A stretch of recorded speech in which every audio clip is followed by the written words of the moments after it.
Pole, pole, pole, pole, pole. Okay, we're good. So we have Poland explained today. You know, I've been seeing Poland over and over on my X feed. Haven't really clicked on too many articles, but there's a ton of news about it out there in the world. And yeah, I'm curious. What's going on in Poland?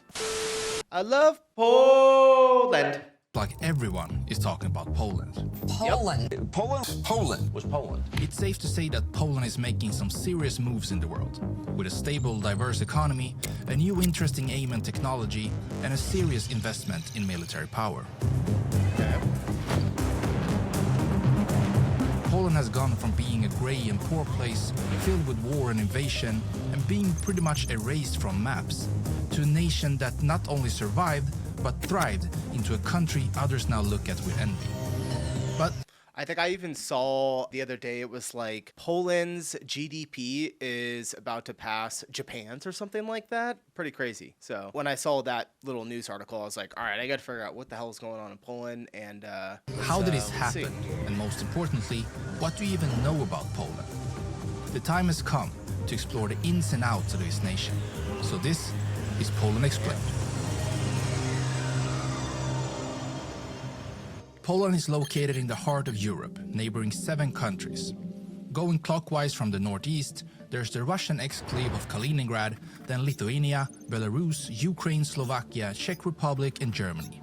With these countries, they share a total land border of 2,865 kilometers, the longest of which is with Czechia at 699 kilometers. Poland covers a total area of roughly 312 square kilometers, where about 8,000 of those are water areas with a total coastline of 440 kilometers. This put the country in the 71st spot in the world when looking at the country area.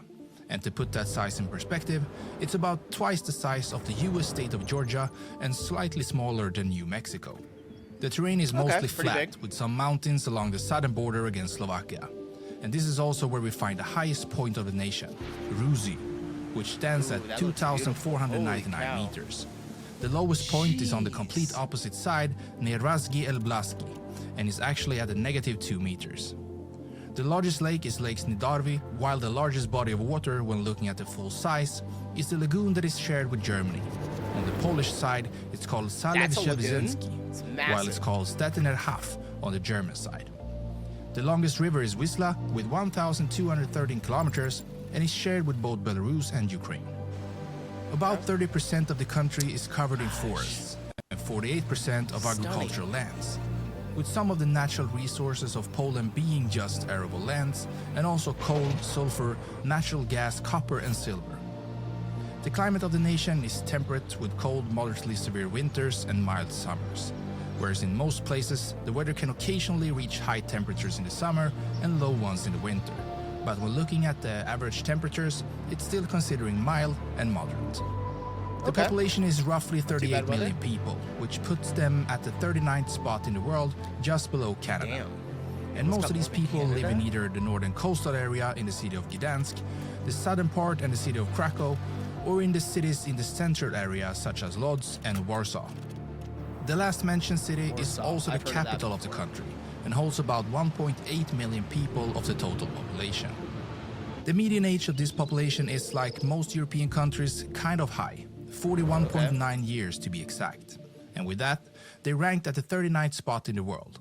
So clearly the majority of the population is in the age span between 15 and 64 years old.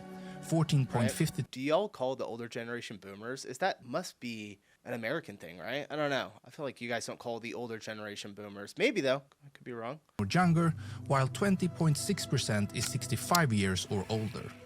Now, the population growth rate isn't something Poland does very well, as they have one of the lowest growth rates in the entire world. In 2023, this number is estimated to be a negative 0.28%, meaning the population actually shrinks instead of grows. One reason for this might be the low birth rate of the country, which is just 8.31 births for every 1,000 population, or to simplify even further, 1.41 children born for every woman in the country. I mean, there's like a huge issue going on with birth rates in the world right now. I think it was something like Japan. They are like close to or under 1 person, I think. Don't quote me on that. But yeah, birth rates are a serious problem. Another reason might be the high death rate of the country, which is 10.75 deaths per 1,000 population, the 27th highest in the world. Why that is it is, so high? it's hard to say. Perhaps it's because the government focuses on other areas than health, as they spend roughly 6.5% of the country's GDP on health-related matters. Or perhaps it has something to do with the country's love for alcohol. A study from the World Health Probably that. Organization found that the Polish people, on average, consume around 11 liters of pure alcohol per year, which roughly translates to 120 bottles of wine. Or maybe it's because of their tobacco usage. Even though they're Doesn't not seem by too any crazy, means the but- worst when it comes to this, 24% of the population still uses tobacco in some form. Okay. But it's most likely not an overweight issue, as this isn't a major concern in the nation, although it's also growing, as it does in many parts of the world. And considering all this, the Polish people still have a fairly decent life expectancy at 79 years, an age that puts them at the 67th spot in the world. When it comes to educating its population, Poland usually spends around 5% of its GDP on this matter. And since 2019, they've been closing in on this 5% again after a couple of years of spending closer to 4%. And the literacy rate is very high in the country, with 99.8% of the population being able to read and write. The Republic of Poland is divided into 16 provinces. It sits in the UTC+1 time zone, the official language is Polish, and the national anthem is called Mazurek Dąbrowskiego. The chief of state is President Hold up. Yeah. Not done yet. I'm almost done. Like 10 minutes? Everybody wants to go swimming. Sorry, you guys. Everyone's waiting on me. It's Sunday. They want to swim. I gotta make videos. Kidding. I enjoy doing it. Andrzej Duda, and he has been in that position since August 6, 2015, when he received 51.5% of the votes. He then got re-elected in 2020 with 51% of the votes. And the head of government is Prime Minister Mateusz Morawiecki. The flag of Poland consists of two stripes of red and white, and their national symbol is a white-crowned eagle. The white on their flag is said Flag to looks represent cool. this eagle, while the red at the bottom is the field of the coat of arms.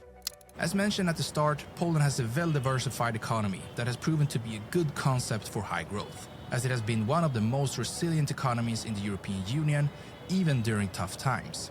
Okay. And one of the key reasons to this almost constant growth is Poland's ability to figure out how to grow in various stages of their history. First of all, they managed to capitalize on the old communist legacy of industry, which they then used to attract investments from the West that helped them scale up and increase the production of goods within the country borders. This later made it possible to join the global economy of imports and exports by sending that goods to other nations and taking a profit in return. And now, most recently, they have shifted focus again into becoming a major player in the tech scene, something big tech is starting to notice. And as of 2022, companies like Google, Samsung, Facebook, and Amazon all have established bases in Poland. When looking closer at actual numbers, and more specifically their purchasing power, Poland is ranked 19th in the world with roughly $1.6 trillion. And in GDP growth rate and GDP per capita, they sit around the 60th place in the world. And when looking at how much reserves of foreign exchange and gold Poland sits on, they're at the 21st spot in the world with a value of $166 billion. They have a labor force of about 18 million people, and yet one of the lowest unemployment rates in the world at just 2.6%. Oh, wow. Okay. And the country has come a long way in They're the working. transition from the former Soviet era of industry work into a more service-based economy. And now, about 58% of the people They have a work in the WeWork. service industry. They export roughly $411 billion worth of goods each year, and import goods worth $380 billion, being the 20th strongest country in both exports and imports in the world. Their biggest partner in both imports and exports is Germany, which stands for about the fourth in both segments. So they're a strong economy and they continue to grow. But this hasn't always been the case, as Poland has been under heavy pressure throughout history and even got erased from the map for over 100 years. The terms Poland and Poles first appear in the late 10th century. Mieszko I is considered the first ruler of Poland, and he adopted Catholic Christianity as the state religion. Yeah. In 1226, the Popular around Teutonic that area. Knights were invited to help convert the pagan Prussians, but instead they established their own state in northern Poland. An alliance formed between the Polish and the Lithuanians, and in the end they defeated the Teutonic Knights. In 1569, Poland signed the Union of Lubin, together with the Grand Duchy of Lithuania, establishing the Polish-Lithuanian Commonwealth, a major power in Europe. The Commonwealth had some internal problems, something that bordering countries took advantage of, and in 1772, the first of 3 partitions happened to the Commonwealth. The second happened in 1793, and the final in 1795. The lands and people that were once part of the Commonwealth were now ruled by Prussia, Russia, and Austria. And Poland as a country disappeared completely from the map and didn't come back until after the First World War. In 1918, November 11th, after more than a century of foreign rule, an independent Polish state was finally restored, and Józef Pilsudski is named the chief of state. In 1939, World War II began with Germany's invasion of Poland on September 1st, and the entire world knows what horrible things happened here. In 1945, the Second World War ended, and after being betrayed by their allies in the Jalta Conference, where the US and UK decided to split up Europe and leave Poland on the wrong side, Poland's borders shifted westwards and the country became a communist state under Soviet influence. In 1980, Gdansk shipyard strikes led to the formation of the Solidarity Labor Movement. In 1989, the signing of the Round Table Agreement resulted in the first free election in Poland since 1928, and communism began to collapse in Poland. In 1999, Poland joined NATO, and in 2004, Poland joined the European Union.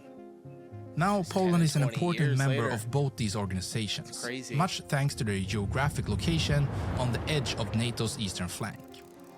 And the history of invasions of the country has clearly made the Polish heavily invested into securing its borders. And in the last couple of years, Poland has really started investing into its defense, with the estimated numbers coming from NATO showing Poland spending the most defense expenditures out of all NATO members. Percentage of GDP, wow, they're the highest. That's crazy, even above us. We spend like the last World War is happening tomorrow. Spending the most defense expenditures out of all NATO members. And Poland even said that they're going to increase this number even further, spending upward of 5% of its total GDP on defense. Something tells me that Poland just does everything to be ready for anything, and to be able to hold their own ground no matter what the future looks like. With its history of invasion, oppression, and a whole lot of awful things, Poland prepares for the worst. Other countries that join NATO and the European Union, for example, I kind of get the feeling they probably think that the alliances will help them in a crisis, while Poland has a history of being let down by their allies when they needed them the most, so they're preparing to be alone again. All this history has really turned Poland and its people into true warriors, and that mindset in turn has led to a country that is booming even in hard times. It will be very interesting to follow this country in the future, and I will not be surprised if this will be one of, if not the strongest force in Europe in the future. That's good. Yeah, I've read, God, who was it? It was like someone had made statements on just like some of the strongest countries that will be around like 30 years from now. And I think that they put Poland up in like the top 5 or something like that. So whatever they're doing, they got something going on. It looks like everyone's paying attention. So yeah, that was an interesting video. Appreciate you guys stopping in. If you enjoyed it, hit the like button and I'll see you in the next one. Bye.